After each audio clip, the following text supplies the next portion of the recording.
What's up, you idiots?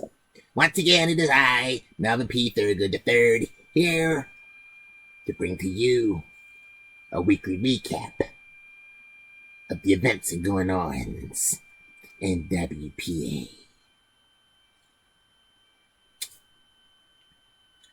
As always,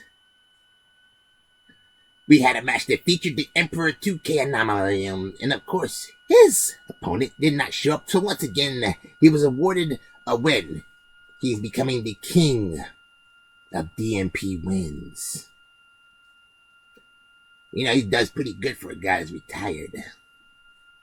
But he was on commentary with the Spanish announce team, which I didn't know we had. Although his Espanol wasn't that bueno. Makes me wonder. Sounded more conversational than street. But our next match that was scheduled was the Wraith taking on Johnathan. And he got destroyed. Well, somewhat. He got semi-destroyed by Johnathan. You know, the Wraith, you better watch it though. Because the Wraith, at any given moment, he likes to fight, and he will. He will fight. I mean, I believe it. Do you believe it? I believe.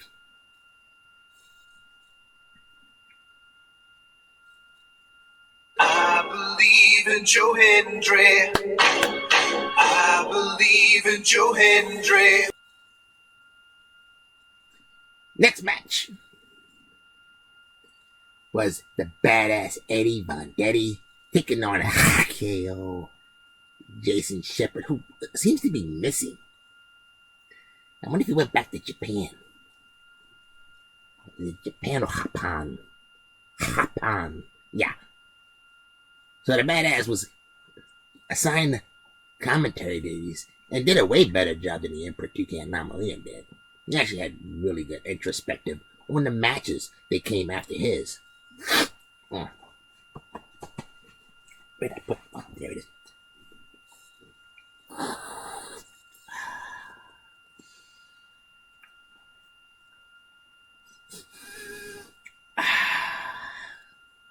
Now, our next match was Captain Mexico taking on Lady Assassin, and it was a fairly good match, which Captain Mexico did pull out the win on.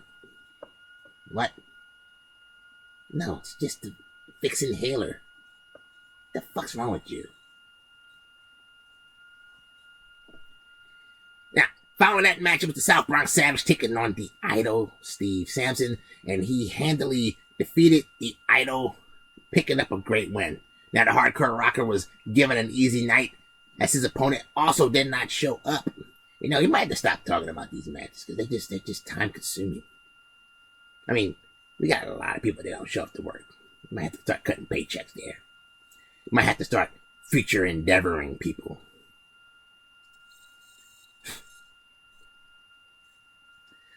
Like this guy, the Brain. I mean, granted, I wouldn't want to get in the ring with the Beast either. I mean, he kind of smells fucking Canadian. Smell like Canadian bacon. Not even a good kind. Mixed with some poutine. And some Tim Hortons. Ugh. Following that, it was the sponsored athlete Jayla Masters taking on Mac Blakely, one half of the tag team champs. And Mac Blakely was able to survive just long enough for the sponsored athlete to finally get tired of him surviving and finally put him down. But it was a very close match, though. Very, very tightly contested. Now, in a match that I was very interested in, it was the notorious JP DiMaggio taking on the master, Sean Puff, the #1 contender to the IC title. And the master squeaked out a win over DiMaggio, keeping his record spotless. Hey, that was pretty much the match of the night. I mean, those two put on a clinic. I mean, he put on a masterclass on how not to get pinned by JP DiMaggio.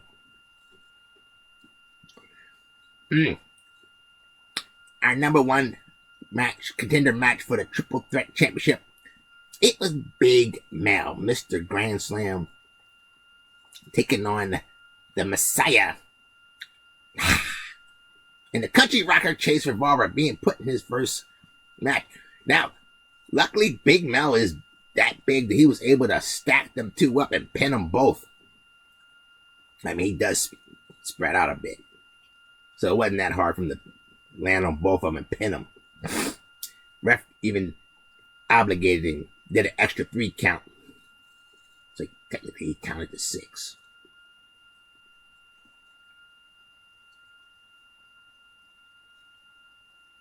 In match 2, it was the Dark Stalker versus the Super Champion King versus the Brasso. And the Brasso picked up the win, pinning the Super Champion King.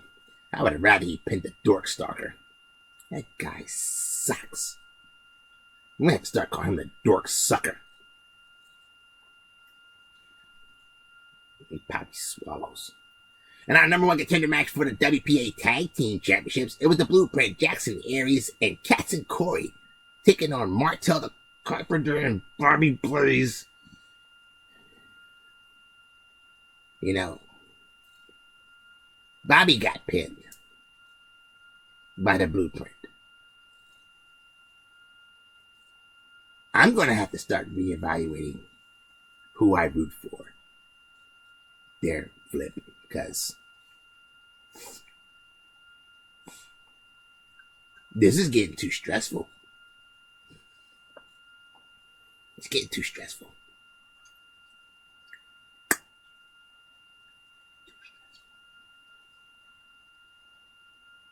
Now, our next #1 contender match was to determine who would challenge for the television championship. And we had a triple threat match with Casper 2779 versus Money versus Wolf Knight. Now, Wolf Knight did win the match. Yes, it's for that.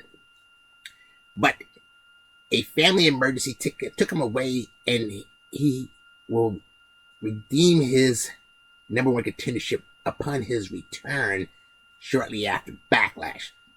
So, the booking committee deemed it fair for Money, since he didn't get pinned, to take his place next week. Or rather, this week. Yeah. So, this week, Money is going to challenge for the TV title, and then next week, Wolf Knight will get his shot. And our condolences to Wolf Knight. Now, our next #1 contender match was for the WPA World Championship, and it was James Altrez taking on Polish Power. James Altrez, who is just rearing to get back in the world title, was able to defeat and outlast the Polish Power. And he will be facing the God, Jermaine Walker.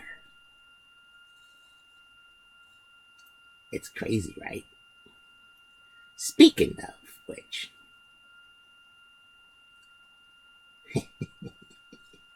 I almost forgot because it was so funny and we didn't believe it.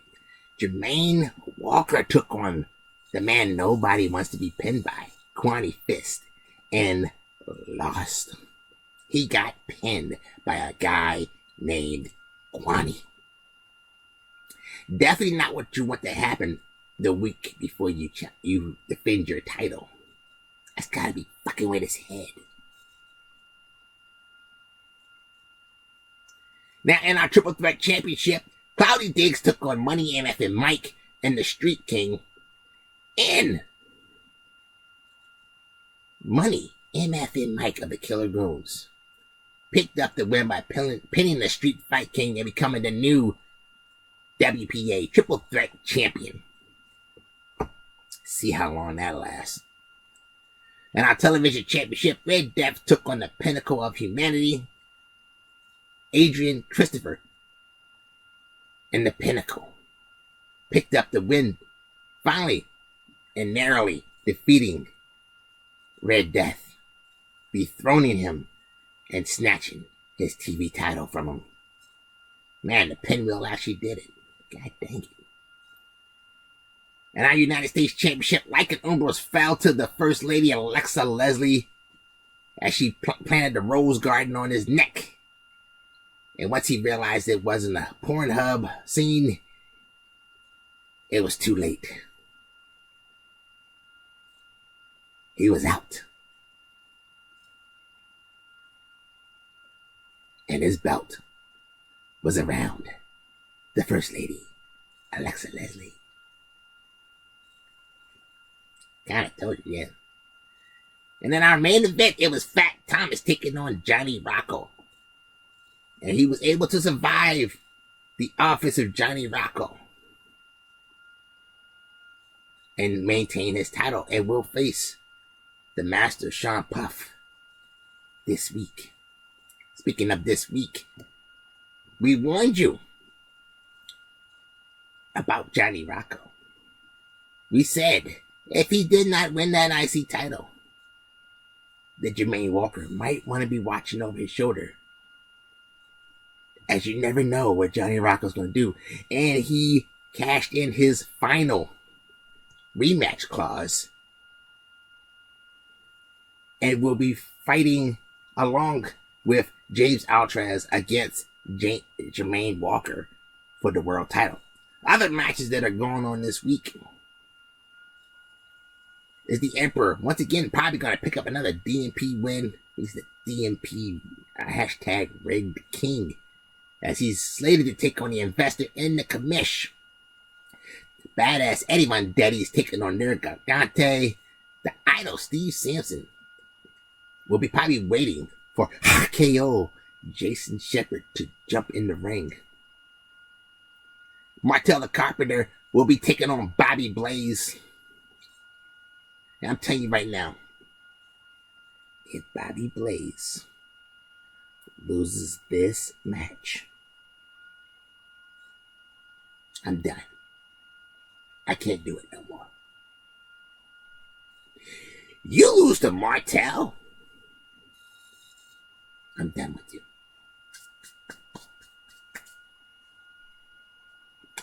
Capiche? It's gonna hurt my soul, but it needs to be done. It's called tough love. The Brain will be taking on a country rocker Chase Revolver. That'll be the Messiah taking on the notorious JP DiMaggio. Polish Power will face a hardcore rocker Joey Revolver. We have Casper 2779 versus Cloudy Diggs.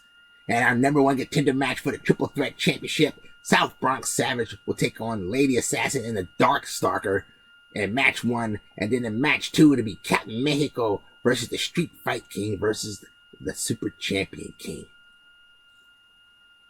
Number one contender match for the Intercontinental Championship, the sponsored athlete Jayla Masters will take on the Wraith.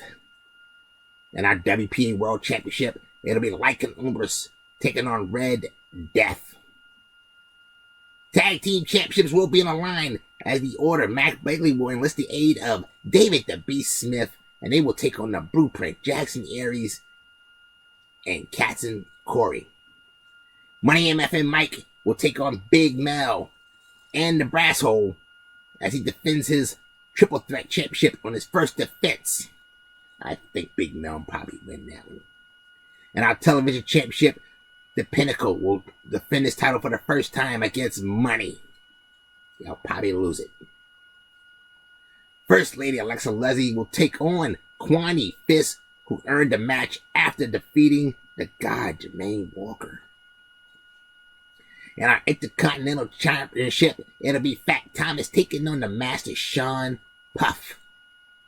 And in our World Championship, as I said, it'll be a triple threat match with Jermaine Walker taking on James Altrez and Johnny Rocco. And I think Jermaine will win that one. I think Johnny Rocco's just there just to fuck with people. I don't know. Call me weird. I don't know. Anywho, folks, coming up around the corner, be ready, because Tag Team Turmoil is just around on the horizon.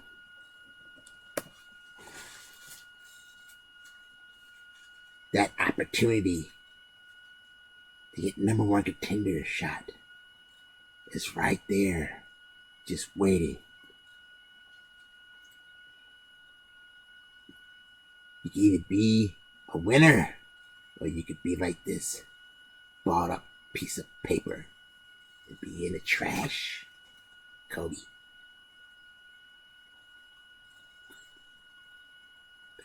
I'm Melvin P. Thurgood III.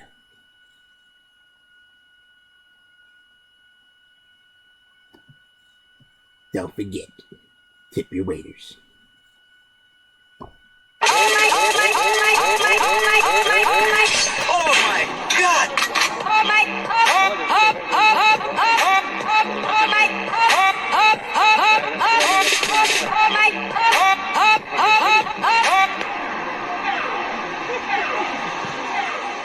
Oh Lord. Philip Alexander Carrington IV. Once again, staring into space, checking his nails. I really wish he would just start talking. People got things to do. I hear Fat Thomas can't stand this part of the show. Oh well. Suffer.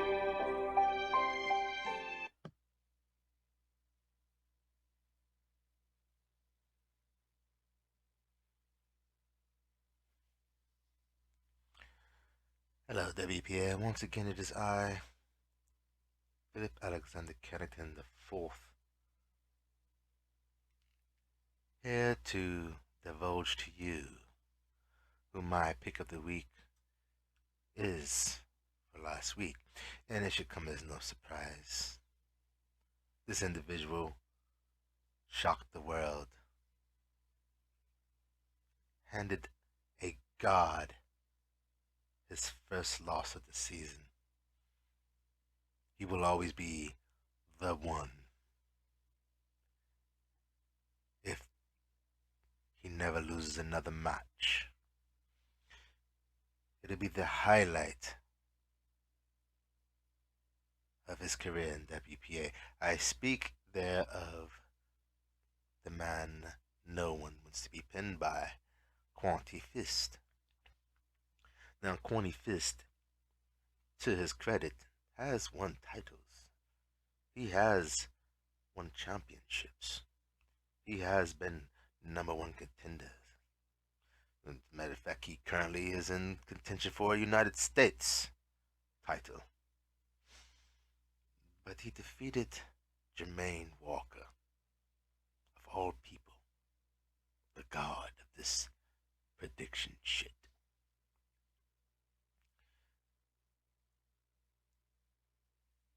He did something very few people will ever even think of doing in WPA.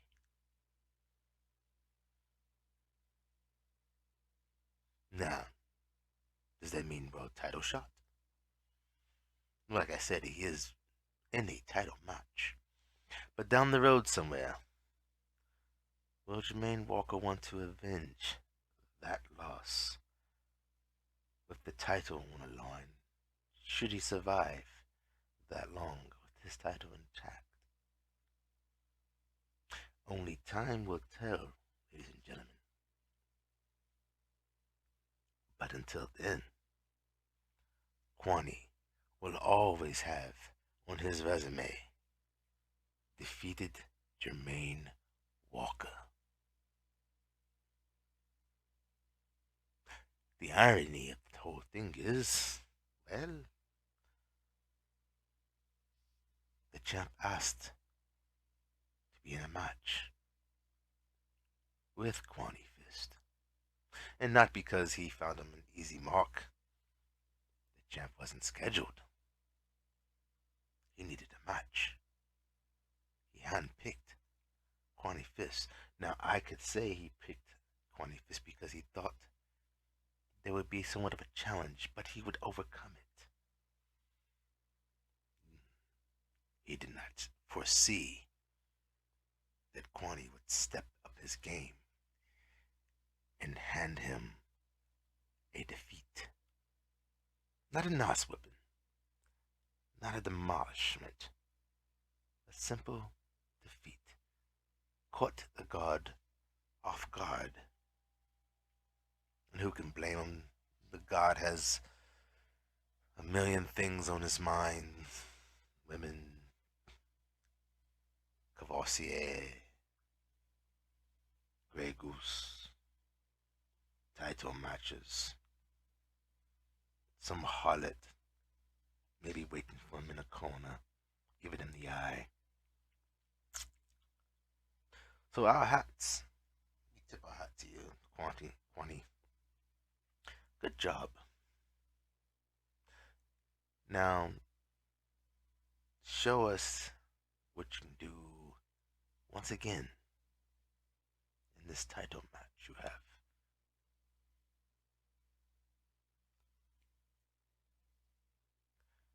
You are in control of your destiny. Until the next time, ladies and gentlemen, I bid you good day.